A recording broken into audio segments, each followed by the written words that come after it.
Salut à tous les amis, on se retrouve dans une nouvelle vidéo YouTube et aujourd'hui ça va être assez intéressant étant donné qu'on va essayer de créer un espace de stockage, en fait on va réussir, j'ai déjà testé, sur de la RAM. Pour rappel, la RAM ou Random Access Memory, RAM, c'est une mémoire dite vive, en fait c'est une mémoire temporaire qui va permettre de faire un intermédiaire entre vos stockages et votre processeur, les calculs qu'il va faire, tout ce dont il a besoin en fait pour bien fonctionner. Le problème c'est qu'un SSD ou un HDD, n'importe quel stockage est trop lent, ça ferait beaucoup trop de latence, ça ferait beaucoup trop de décalage par rapport à ce que le processeur fait et par rapport aux informations auxquelles il a accès. Du coup pour ça, il y a la RAM qui va servir d'intermédiaire, tout ce dont vous allez avoir besoin, par exemple vos applications que vous êtes en train d'utiliser, Word, etc. Toutes les données seront dans la RAM le temps que vous les utilisez, ce qui permet d'aller beaucoup plus vite parce que c'est une mémoire beaucoup plus rapide. Le défaut de la RAM, on pourrait se dire c'est génial, pourquoi on n'a pas ça partout? Bah, c'est que dès qu'on la met hors tension, tout s'efface. C'est une mémoire qui n'a aucun impact dans le temps, c'est-à-dire qu'une fois que le PC il est redémarré, qu'il est hors tension, tout s'efface, plus rien. Donc pas très utile dans une utilisation de stockage pur et dur. Mais il existe quand même des outils qui permettent de créer des espaces de stockage et c'est ce que je vais tester aujourd'hui, notamment pour tester la rapidité de transfert par rapport à un SSD NVMe, un SSD SATA, voire même mon HDD vers cette RAM. Du coup, ce qu'on va tester, on va tester deux choses aujourd'hui, c'est d'installer une application par rapport à un SSD classique et aussi le transfert d'un fichier assez lourd qui sera une de mes vidéos YouTube, le fichier MP4 d'une vidéo YouTube, qu'on déplacera de mon HDD vers mon SSD 2.5, puis vers mon SSD NVMe qui me sert de stockage pour Windows, et vers cet espace de stockage qui sera donc dans ma RAM, qui pour rappel est de la Corsair Vengeance RGB Pro en 3600 MHz CAS 18. Forcément, plus la RAM va être performante, plus ce sera rapide. Et le profil XMP est bien appliqué, donc elle est bien en 3600 CAS 18. Donc on est parti, je vous retrouve sur le PC tout de suite et on fait ça. Du coup, on se retrouve sur le PC et on va utiliser l'application AIMDisk. Il donne trois outils, on a les deux autres ici, mais on va utiliser uniquement configuration de RAM disk. Quand vous l'installez, il vous donne ces trois-là pour mettre un espace de stockage sur de la RAM, uniquement celui-là. On l'ouvre. Une fois qu'il est ouvert, on aura ça directement. Alors de base, il est donné sur 64 MO ou quelque chose comme ça. Je l'ai paramétré sur 10 Go, j'ai 32 Go de RAM, donc ça ira très bien. On va l'appeler lecteur R. Ensuite, si vous voulez l'enlever, il y a un petit bouton démonter, mais ça, pour l'instant, on n'a pas besoin. Moi, je ne veux pas le lancer au démarrage de Windows parce que de toute façon, je ne vais pas vraiment l'utiliser. Mais ça peut vous donner un fichier en fait qui sera du coup temporaire, mais sur toutes vos sessions de Windows sans avoir besoin de le réinstaller à chaque fois. Donc ça peut être plutôt pas mal. On n'a pas besoin de ce dossier et une fois que c'est prêt, on peut le voir ici, c'est vert, c'est prêt. On fait OK. On n'affiche plus l'avertissement. Voilà, fermé.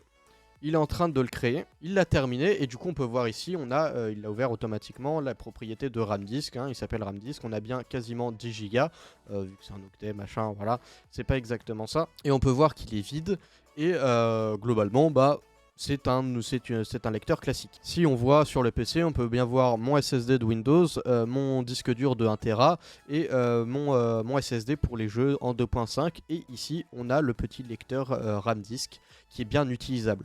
Quand même quelque chose que j'ai remarqué, c'est que dans le gestionnaire des tâches, si on y va, il n'est pas considéré comme un espace de stockage et il va juste bouffer de la RAM. Comme on peut voir, j'ai quasiment rien d'ouvert à part OBS qui me sert à filmer. Et on peut voir que il m'utilise quand même déjà 18 Go sur 32. C'est quasiment plus de la moitié en fait de mon espace de stockage. Mais on ne le voit pas avec les autres disques. On a les 3 disques, mais c'est tout. On n'en a pas d'autres. Donc ça c'est assez intéressant. Je pense que c'est parce que c'est pas un disque physique. Et par curiosité, même si je pense que je le savais déjà, je suis allé voir dans la gestion des disques, le gestionnaire de disques, et c'est pareil, on n'a pas d'autres, on n'a que mes 3 disques, mon SSD, mon HDD et mon SSD M.2. Donc c'est vraiment un fichier temporaire qu'on ne verra pas apparaître comme un disque classique, ce qui est ma foi assez classique. Du coup la première chose que je vais tester c'est la vitesse de transfert. Je vais sortir une de mes vidéos YouTube qui sera tout simplement ma dernière vidéo qui fait quasiment 1 giga. Et on va aller par exemple, on va le prendre, alors il est sur mon HDD de base et on va commencer par le plus rapide, enfin le moins rapide des trois pardon, qui sera du coup mon BX500 et on va tout simplement tenter de le transférer dessus. Hop, on peut voir 205 MO par seconde et ça se fait relativement rapidement. Quelques secondes, je calculerai exactement au montage. Maintenant, je vais tester sur mon MP510, donc mon disque Windows. On va lui donner les droits administrateurs évidemment. C'est quand même beaucoup plus rapide, je pense que ça s'est fait en 1 ou 2 secondes et j'ai même pas eu le temps de voir la vitesse, je vais recommencer pour essayer de choper la vitesse. 1,5 gigasecondes, donc 1500 ms, ce qui correspond à peu près aux vitesses d'écriture de mon SSD. Et maintenant, le plus intéressant, on va essayer de le mettre sur RAM disk. Je pense que ça va être instantané, que je vais absolument même pas pouvoir lire la vitesse de lecture, mais je verrai ça au montage, mais c'est très probable que ce soit extrêmement rapide. Je pourrais même pas voir, ça ne s'est même pas ouvert. Je vais tenter de le supprimer et de le remettre.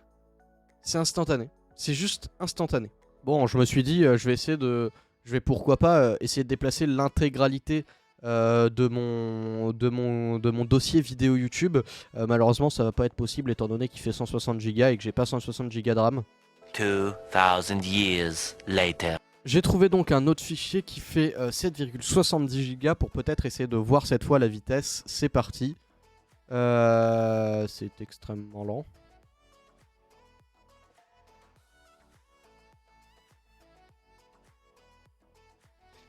Maintenant qu'on a vu que c'était extrêmement rapide, je vais quand même tester la vitesse du coup avec Crystal Disk, donc qui est un outil de bench globalement de stockage, pour tester ce stockage en termes de vitesse par rapport à ma SSD.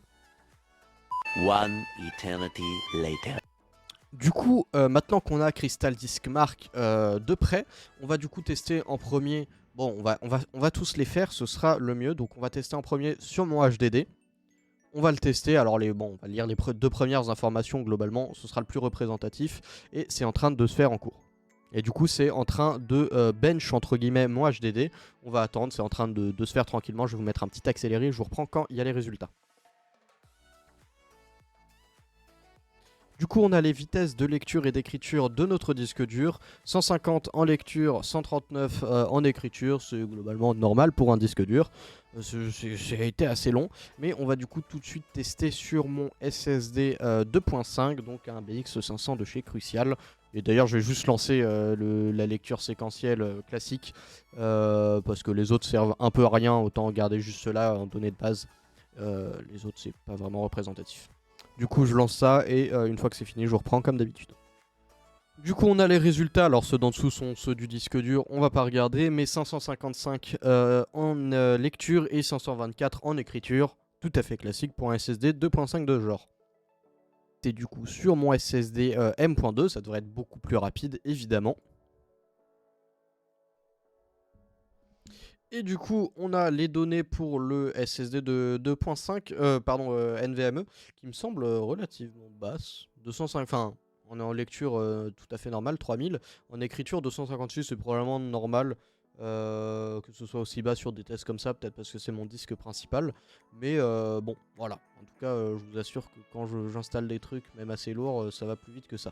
Bref, on a du coup les infos et on va maintenant tester sur le SSD, enfin sur pas le SSD justement, mais sur la RAM.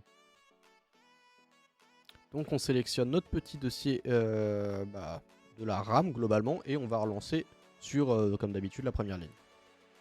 Alors ça vient de se finir et on peut voir plus de 9 mégabits seconde, 9000 mégabits seconde, 9 gigas seconde pour la lecture et plus de 14 000 mégabits seconde, plus de 14 gigas par seconde en écriture, c'est quand même assez incroyable, ça explique la vitesse d'écriture assez énorme qui fait qu'on n'a même pas pu voir la vitesse via juste un déplacement de fichier, donc c'est assez incroyable.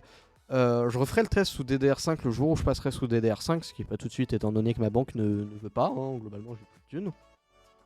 Mais c'est vachement intéressant, je vais juste vous remettre la cam et débriefer de ça. Du coup j'ai fini tous les tests et on arrive à des résultats qui sont quand même assez impressionnants avec jusqu'à 14 Go en écriture sur la RAM. On pouvait s'y attendre, hein. C'est de la RAM, c'est extrêmement rapide, mais c'est plus rapide que n'importe quel SSD NVMe aujourd'hui.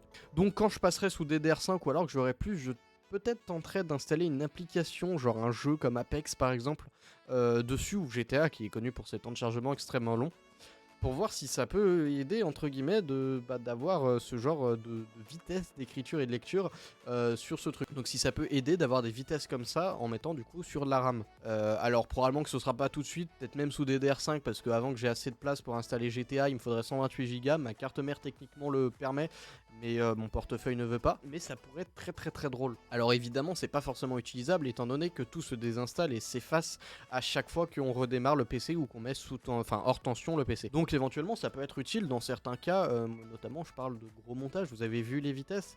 Imaginez vous démarrez votre truc, vous êtes un monteur professionnel chez Linus Tech Tips ou même à la Redbox, n'importe quoi.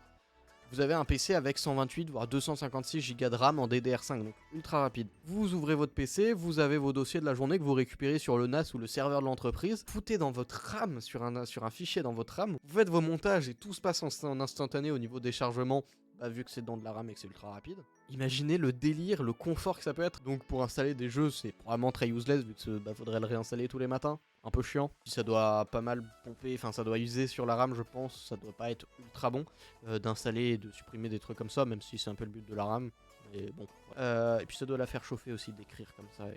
Et bref, en vrai ce serait des tests à faire quand j'aurai plus de RAM et je referai probablement ces tests sous DDR5, pas forcément sur YouTube, peut-être sur TikTok. D'ailleurs en description tous mes réseaux sont là, Twitch, TikTok et Discord, le serveur où il y a pas mal de monde, n'hésitez pas à le rejoindre. Mais du coup en conclusion, installez vos GTA sur la RAM. Non, très mauvaise conclusion. Mais la RAM c'est très rapide, je pense même que c'est pas très optimisé étant donné que la RAM n'est pas faite pour ça. Mais putain, je m'attendais pas à autant, je m'attendais à genre 10 000. Et quand j'ai vu les premiers résultats en lecture, 10 000, je me dis ouais c'est à peu près à quoi je m'attendais. Par contre 14 000 en écriture, ça je m'y attendais pas parce qu'en plus sur la plupart des disques en général, l'écriture est plus basse que la lecture. Donc bref, ce sera tout pour cette petite vidéo. Je sais pas encore combien de temps elle fera au montage, mais c'est tout pour aujourd'hui. On se retrouve relativement bientôt. Je sais pas encore quand est-ce que je posterai la prochaine vidéo, mais on se retrouve bientôt. N'hésitez pas à aller voir mes autres réseaux, à mettre un like, à vous abonner avec la cloche des notifications, mettre un commentaire que ce soit positif ou négatif, tant que c'est constructif, ça me va.